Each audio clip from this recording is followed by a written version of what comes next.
Clipse, Let God Sort 'Em Out album review. Let's chat about it. Hey friends, what's going on? John here from What's Spinning here tonight to chat about this latest Clipse album, their first in some time. Now let me tell you, if you're not aware, Clipse is the legendary hip-hop duo of the always energetic and charismatic Pusha T, as well as his brother Malice. And in the early 2000s, they set out with a string of very solid releases. Now at the time, it was the bling era for the most part, still in hip-hop, which is just not exactly my favorite time period. It's just a time period that I wasn't really connecting with. But alongside of production from the Neptunes, Clipse in their early days put out a string of really hard-hitting, very ahead of their time records. Lord willing, this thing absolutely blew my mind. The beats were colorful and hard-hitting. The brothers had undeniable chemistry and charisma. And it sounded like nothing else going on at the time, as did their follow-up, Hell Hath No Fury, which I did enjoy just as much, maybe a notch below, but while it maybe wasn't as perfect as their debut in my mind, the charisma was still there, the production was still booming, the guest features were still A tier, and just overall, it sounded so different. Which leads me to 2009's Till the Casket Drops, their final album for some time before splitting up and going their separate ways.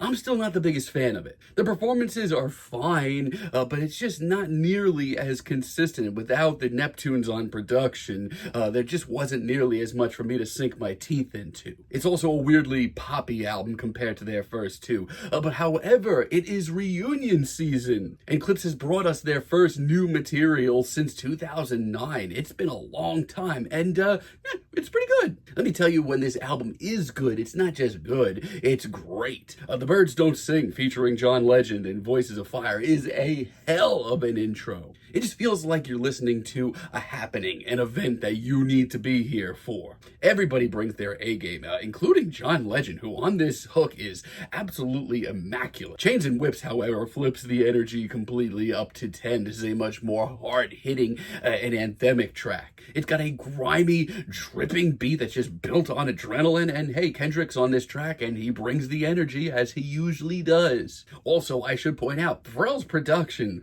throughout most of this record, while there are some dips in quality, for the most part sounds absolutely like he picked up right where he left off. Like on So Be It Part 2, this is easily one of the most interesting cuts here, maybe the best one here. Like on So Be It Part 2, this is a hell of a deep cut, maybe the best one here. This is a woozy, classy cut that just makes you feel like there's danger lurking around every corner. And Pusha and Malice on these tracks just glide over these cuts like they were born to do it. They sound like they haven't lost a single step. Really like Ace Trumpets as well. Love this big, booming, bassy beat. It's hyped, and it just shows the brother locking in constantly. There's also M.T.B.T.T.F, or Mike Tyson blow to the face, which this just one takes me back. It's got these boom bap drums, and it also has this jazzy flair to it. It's the kind of hip hop tune that I would have gravitated towards years ago. It's explosive, honestly. It's got that old school Clipse energy, and moments like this make this album worth the wait. Now, I will say this though, and I feel like I'm in the minority here though, but this album does have some low moments, at least for me, or at least some moments that don't reach the same highs. Like POV with Tyler, the Creator. This track has a very devilish, very slick beat. It's menacing, and as far as an atmosphere goes, it actually has a lot going for it, but this one's just way too laid back for me. All that mellow energy just does not sit well with me in the book of Clipse. Then there's All Things Considered, featuring The Dream and Pharrell, and man, I hate to say it, but a lot of these tracks featuring Pharrell on vocals in some extent just don't really hit for me. The beat's okay here, but everything else feels really lopsided. And the features here, like I said, they just kind of tank the whole thing, not into the Dream spot either. E.B.I.T.D.A is kind of a mess as well. This beat just kind of sounds rushed, and Pusha and Malice navigate this track trying to play catch up, and it just sounds sloppy. And So Far Ahead, featuring once again Pharrell on vocals, is not really my cup of tea either. I mean, God, this awkward ass sung intro just did not put a good taste in my mouth.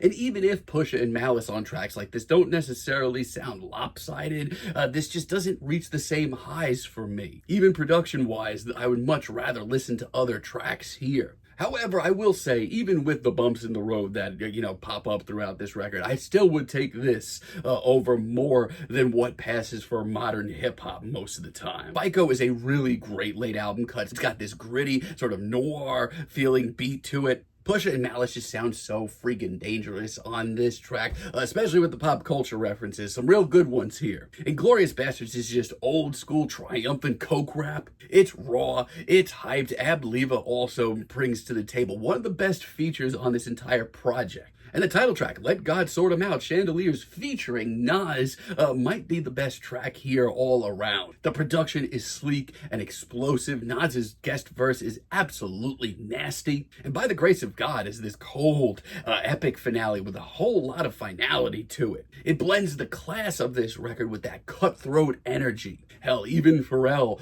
brings together one more vocal feature, and it's not that bad. It's actually his best here. It's a powerful end to the record. It feels like a proper finale. Yeah, this album's pretty damn solid. Yeah, it doesn't reach the same highs as maybe some of their early records do, and I was kind of expecting that. But overall, the energy is here, the charisma is here, the production is very sleek and explosive, and Pusha and Malice sound like they have done this in their sleep for the last 16 years since they put out this record. It's not perfect, there's some bumps in the road, but I would still take this over most of modern hip-hop. I'm feeling a very light 7 on this record, but let me know what you all think down below. If you liked the video, be sure to give us a like, give us a subscribe, and let me know down below what you would like for me to chat about in the future. And until next time, have a great day, friends.